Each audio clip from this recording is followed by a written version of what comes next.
Good afternoon, and thank you very much for joining us of episode 2 of St. Rose Political Talks. Before we begin, I'd just like to say that St. Rose Television is not affiliated with any political affiliation or action committee, and the views expressed in this program do not necessarily reflect that of the club itself. With that out of the way, I'm proud to introduce Tyler Bushy of the St. Rose Political Science Club, who is joined by Andrew Zamacona of the St. Rose Democrats Club. Today we'll be discussing the topic of North Korea. So Tyler, I'm going to allow you to start off with your opening statement. All right. Before I go any farther, I want to say thank you to TED and SRTV for hosting us and allowing Andrew and I to participate. This is a very sensitive topic. 1960 was the year that France gained access to nuclear missiles and it became the fourth power in the world to do so. Today, Pakistan, India, and other powers have joined them in those rankings, and the ascendant hermit kingdom, North Korea, has decided to try and join said rankings. As it stands, North Korea has nuclear devices in its possession, but it lacks the ability to deliver those nuclear devices over long distances, which is why it continues to collaborate with countries such as Iran on ICBM technology. The issue with that is that ICBMs put the United States in range of nuclear strikes. The United States and many of its allies have designated North Korea as a rogue state, and North Korea certainly wishes to raise its stature in the international system, which is something that the United States probably should try to avoid allowing. Going forward, and the object of this debate for Andrew and I is to articulate to you, the viewer, in what ways the United States should work on a diplomatic or perhaps, depending on what Andrew says, a military solution. There is an assortment of tools available to us, and the object of us being here today is to discuss those and decide which of those are the most viable and effective. Thank you very much. Andrew, your opening statement. I'd like to say as well, it's a pleasure being here. Thank you all for hosting us. North Korea is a very hot button issue today. Always sort of has been since after World War II and the Korean War. There's a whole lot of history into the development of the modern Korean state as it is today. And there's a lot of factors that go into how things play out. Definitely after World War II, when United States dropped the first 2 nuclear weapons on Japan, that really ushered the world into the nuclear atomic age, and it turned into an arms race between the Soviet Union at that time and those other countries that obtained the same capabilities. And North Korea, Iran, Pakistan, India, they're all up in on the nuclear game per se. And today we're here to discuss what's really the best things to go on. Thank you very much. We're going to start off with a broad question. In what ways should the United States deal with the nuclear ambitions of Kim Jong-un's regime? Andrew, we'll start with you. Well, considering the current administration within the United States, I think there is a lot of hawkish actions. Trump has recently used military actions in Syria and Afghanistan, so that kind of not so much implies, but gives us an idea of what Trump might do with North Korea. I think the best way to handle this is through diplomacy and sitting down, having talks with neighboring countries and North Korea itself, and able to get a viable deal or agreement to perhaps roll back on the ability to use nuclear weapons, or make sure there's no intent, like roll back the intent to use such weapons. And really the main thing is not to start another war, but have peace in the area. All right, Tyler, your answer and possible refutation to Andrew's answer. So my chief issue with what Andrew said is that the administration is any more hawkish than recent administrations have been in terms of the capacity to use military force. The Obama administration, throughout all 8 years, very often would use drones as a way of articulating the United States' interests. And I really don't think Trump deciding to use ballistic missiles in Syria is really much of a change from the Obama administration. Perhaps the way in which the devices were delivered is a difference, but an explosive is an explosive. It's having a relatively similar effect, although I will say that the targeting of said devices was different. But specifically in regards to North Korea, it's important to note it is a very multifaceted question. But North Korea does not yet have the capacity to deliver nuclear devices over a long range. What they do have the capacity to do is deliver nuclear devices to allied countries in the area. South Korea, Japan are very important allies of the United States, and they're directly in range of a nuclear strike. So it's important not to provoke Kim Jong-un's regime. He is a relatively unpredictable guy. North Korea as a state has always kind of shunned conventional ways of articulating its foreign policy and interests. The diplomatic solution is preferable, always, but the military option never does leave the table. The idea is to keep North Korea from ever being able to deliver nuclear devices over long ranges, because we don't know what Kim Jong-un would do with that capacity. If he arrives at that point, or very close to it, the military option remains, but up until then, we should try to take a route similar to that of the Iran deal. The JCPOA was a very strong deal that allowed the United States and other powers to remove nuclear warhead usable uranium from Iran. They replaced it with commercial grade uranium. They had all of the weapons grade uranium shipped to Kazakhstan, and most nations were pretty happy with that. I mean, certainly the agreement has its detractors, but for the intents and purposes of keeping Iran from getting nuclear weapons, for now it has succeeded. And I think we definitely should aim to arrive at with a similar agreement in North Korea. And we need to articulate to the North Koreans that if we are to come to an agreement like that, that other nations have to be involved. Thank you very much. Andrew, any refutations or closing thoughts on the question? And I'll have you two say your closing statements for this question and move on to the next discussion point. When I speak of hawkish, it's not to differentiate the Trump administration from the Obama administration. Not to say that the Obama administration was not hawkish. I'm not putting like a good bad label on it. It's just that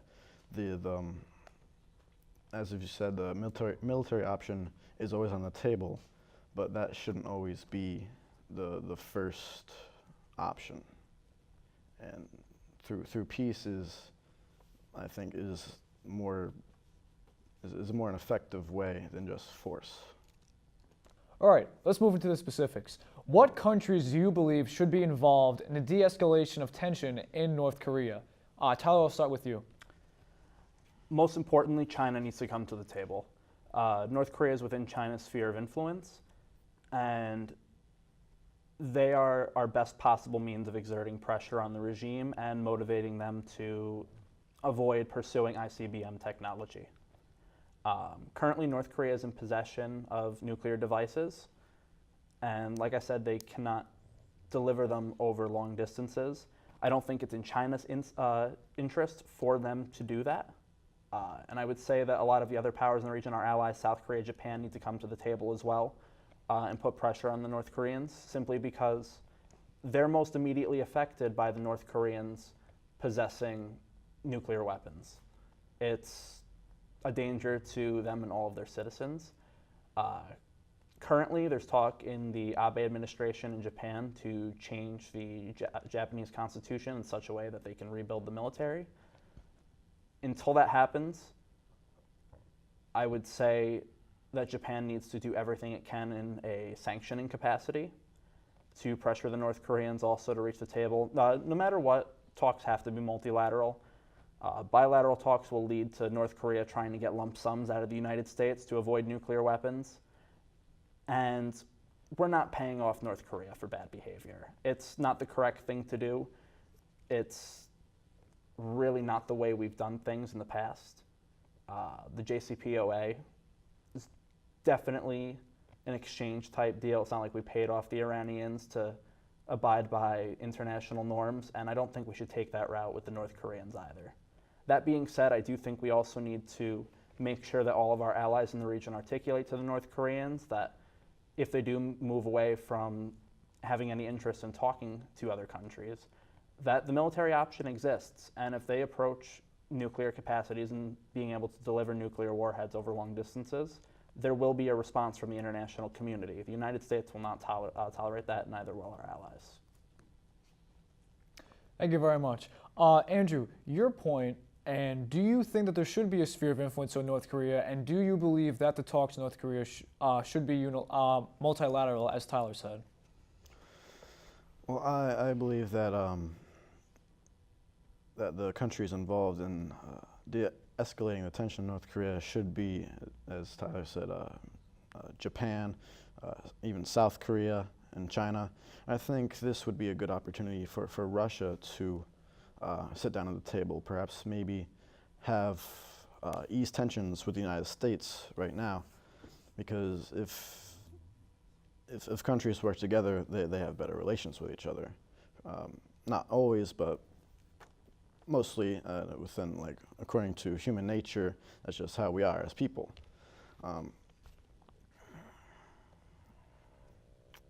I think that there necessarily shouldn't be a sphere of influence because it's one country domineering over another country is sort of imperialistic in nature, so, as say back in like the early 1900s when China was a sphere of influence for Russia, the United Kingdom, United States, and that severely hindered the development of China back then.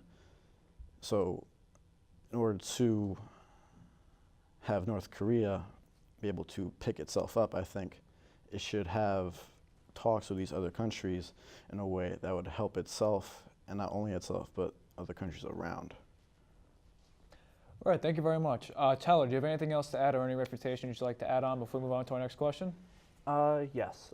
Specifically in regards to a sphere of influence, I would say that one already exists in that region, and the United States definitely has South Korea and Japan within its sphere of influence, at least in part. Japan is perhaps the more independent of those two, but the South Koreans are certainly at least partially dependent on the United States for military support. North Korea is most certainly within China's sphere of influence, even still. And like I said, there are best possible means of exerting pressure on North Korea. The biggest problem we have with North Korea as well, though, is that the Labor Party in North Korea and Kim Jong-un's regime is very unpredictable. Even with China at the negotiating table, I'm not necessarily sure that the North Koreans would act in the interests of any other country. Kim Jong-un has shown himself to be very self-interested, and he wants what's best for North Korea, which from a regional perspective perhaps is admirable, but he needs to understand that there are international norms that he must abide by, and that neighboring powers that are much stronger than his country are going to make sure that that takes place. I thought the point about, adding Russia into talks as a way to ease tension between the U.S. and Russia is kind of an irrelevancy. I really don't see Russia having the influence, whether it be militarily or economically speaking, to have any impact on talks with North Korea. I could see other European powers, perhaps Great Britain, getting involved, other countries that belong to NATO as well. I think adding Russia into the talks as well would kind of mitigate anything fruitful coming out of it, especially because I don't think Russia so much cares what the United States really wants out of those talks. Putin is also very self-interested, and I think if North Korea continues to be a thorn in the side of the United States, I don't think he's too displeased with that. All right, Andrew, any final thoughts or refutations before we move on to our next question? Not particularly. All right, perfect. Moving on to our next question. Can North and South Korea be reconciled by America's influence, or is that taking interventionism too far? How should America be involved in keeping the peace between the two countries? Andrew, I'll start with you. I think the talks that should happen between North Korea and South Korea should also be an opportunity to perhaps further relations as to actually end the war. Like technically, North Korea and South Korea are still at war, so to move past a ceasefire, and once North Korea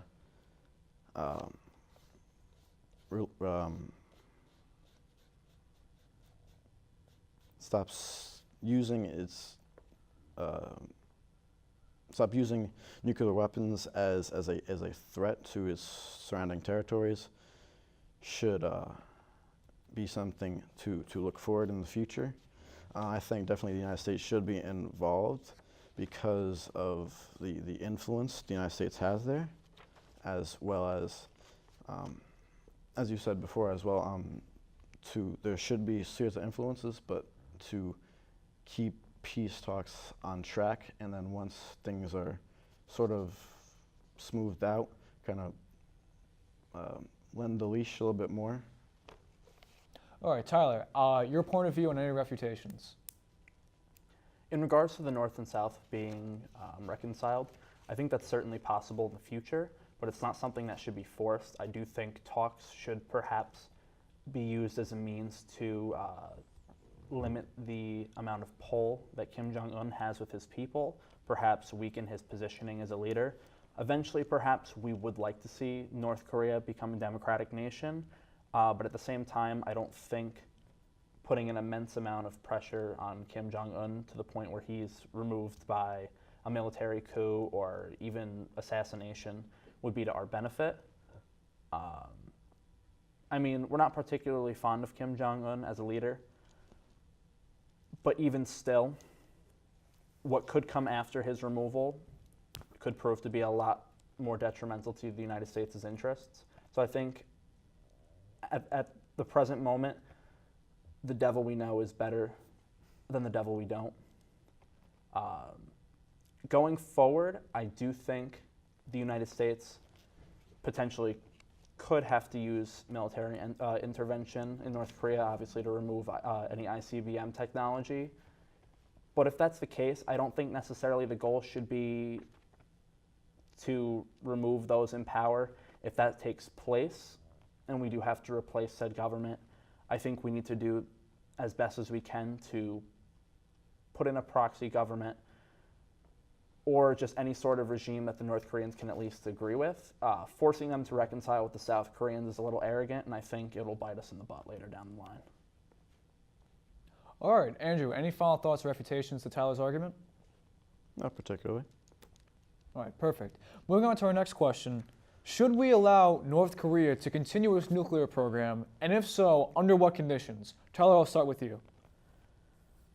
The North Korean nuclear program, as it stands, is working to weaponize uranium and use it as a threat against other nations in the area. As it stands currently, it should not be allowed to continue. The only way in which I would allow the North Koreans to have interaction with uranium would be in the cases of commercial use. If the North Koreans seek to use uranium as a source of energy, then perhaps the United States can work with them to make sure that that's actually what's being done.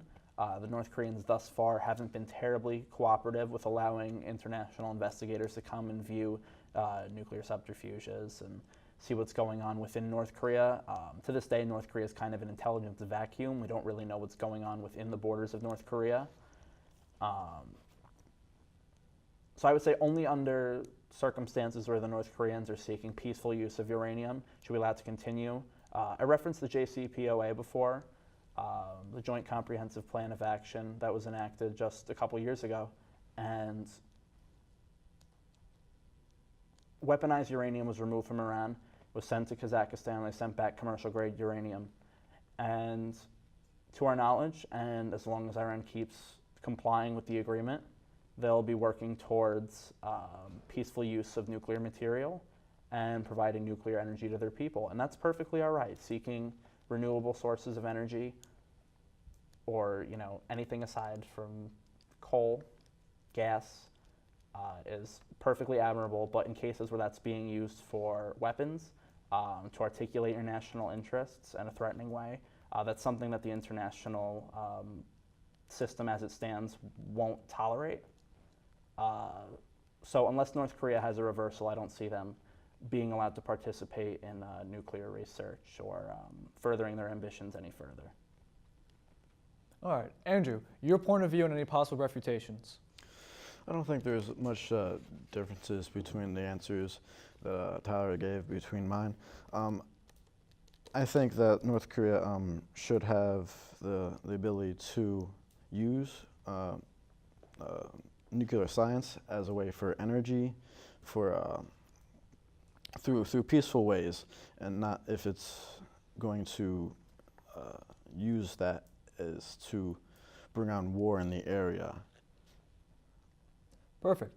I'm going to move on to our last question. Congressman Ted Lieu of California has criticized Trump's current actions towards North Korea, saying that the country is years away from a volatile ICBM program, but that their current stockpile of weapons that they currently have could lead to potentially millions of deaths in the area if they're unnecessarily provoked.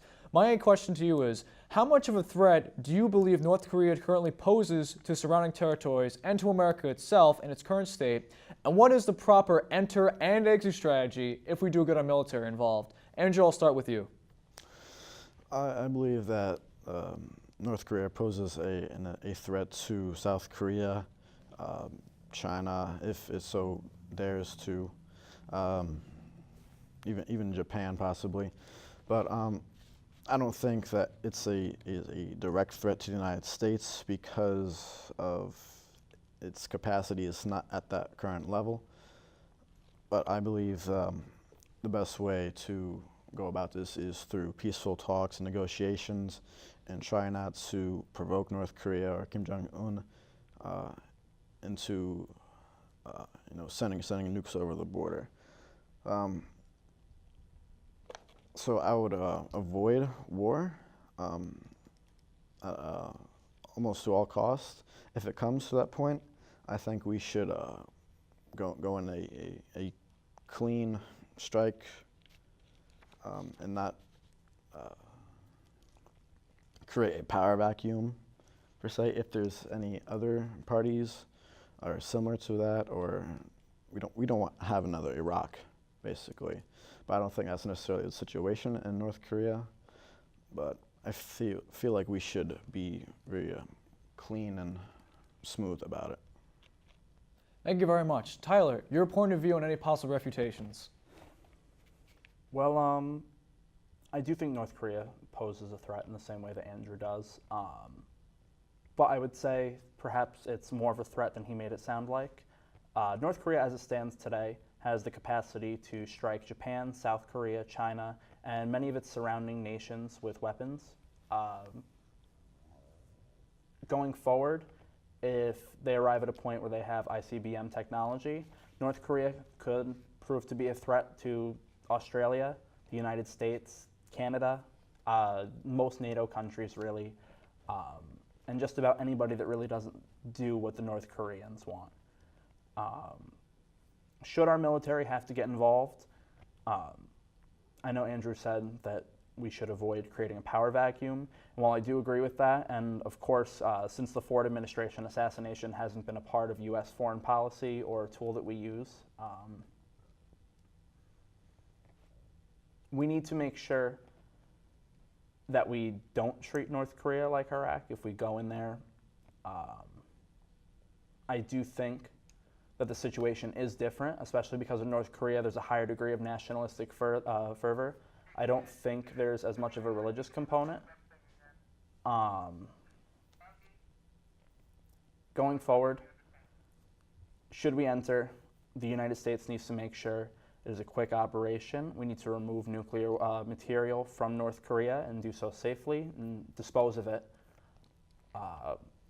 If a proxy government is set up, we need to make sure that it is something that the North Koreans can get along with and, kind of guide them on a path to democracy, but we shouldn't force it upon them. We shouldn't just install a democratic government immediately after. Such a radical change could be rejected by the North Korean people. I know we spoke previously about reconciling North and South. That's also a possibility too, but again, it's not something that we should force. The people of North Korea, if Kim Jong-un is removed, will have to have a say in the matter, and it's important that the United States doesn't so arrogantly press whatever form of government we want on them. I don't think we should install just another dictatorship with someone that happens to favor our foreign policy, unless that's something that for some reason the North Koreans want. For well over 100 years now, self-determination has kind of been in the discussion when it comes to dealing with foreign nations, and I think that definitely applies in this case. As it stands, the regime is very dangerous, but should it be removed, the North Koreans need to be able to piece together whatever form of government they're comfortable with. Thank you very much. Andrew, do you have any final points you'd like to make to this question, or any possible refutations that you would like to give to Tyler? No, Tyler pretty much hit the nose on the head. There's not much disagreement between us, so I think we can wrap this question up. Wonderful. Now I'd just like to give you the opportunity just to say any closing statements or any points that you'd like to address before we wrap everything up. Tyler, I'll start with you. The North Korean regime is unpredictable and reasonably dangerous, and going forward, the United States has to deal with said danger. It's been a thorn in our side for a sizable amount of time now, and we have really lacked a clear policy on how to deal with the North Koreans. As a matter of fact, the United States has kind of lacked a clear policy on how to deal with nuclear proliferation as a whole for decades. Going forward, I do think the United States needs to work with other nations in the United Nations and in our NATO alliance to piece together a very clear policy towards nuclear proliferation. If the military option is on the table when countries choose to pursue nuclear weapons, how often are we willing to use that option? Will we do that every time a country seeks nuclear weapons? What countries should or shouldn't we allow to have nuclear weapons, or questions that need to be clearly answered by Western powers? I also think that it's important that we make sure that any talks that go on with the North Koreans, or any way that we try to mitigate tensions in that region, are multilateral. Pacific Rim countries need to be involved. It's important. What North Korea does with its nuclear program directly affects the livelihood of people in countries surrounding the Korean Peninsula. And if they don't take an active stake in their interests, then it definitely could spell danger for their people and governments. Going forward, I do think the Chinese and the Japanese and the South Koreans should be involved in talks, and I think the United States should try to more proactively involve itself as well. One of our chief goals should be avoiding bilateral talks. We're not going to pay the North Koreans off for doing the right thing, and we need to articulate that to them. They're not going to get a lump sum out of the United States just because they're not trying to blow up their neighbors. Thank you very much. Andrew, your closing statements. I think the entire North Korea situation is a very fragile circumstance that's not entirely impossible to deal with, but I think we should take an easy approach to it and not try to force or rush anything that could possibly shatter the fragile situation. Definitely have other countries involved and have through talks of peace and negotiations, and try to also wade through the waters and see what kind of happens without sticking your toes too much into it, but as well as keeping an eye on what's going on. Wonderful. This has been a splendid discussion. Thank you very much to both of our debaters. This has been St. Rose Political Debate. Thank you very much for tuning in, and we'll see you next time.